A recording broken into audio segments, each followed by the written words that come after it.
Der skal bruges brød i en god kvalitet. Og en skinke. Denne gang en skinkesteg med peber. Og lidt smørelse til brødet. Her er det den billige fra en af discountmarkederne. Ost er altid godt til skinke. Også gerne lidt med lidt smag. Selvfølgelig skal der noget stærk sennep til. Det sætter prikken over i'et.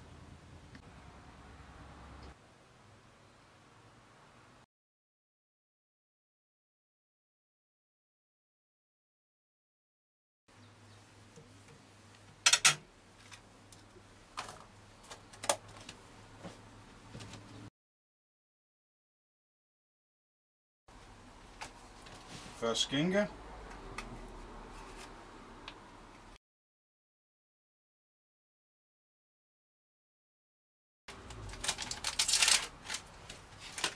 Lortepakninger. Hvordan får pensionister egentlig mad?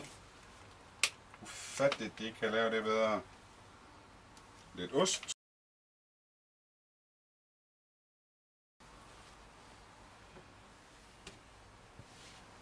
Den stærke sennep.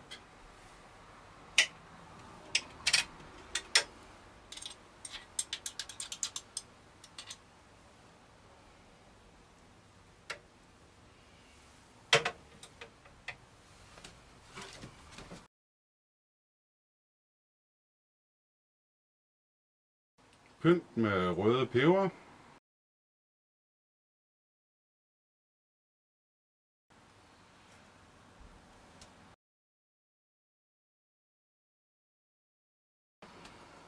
På med toppen.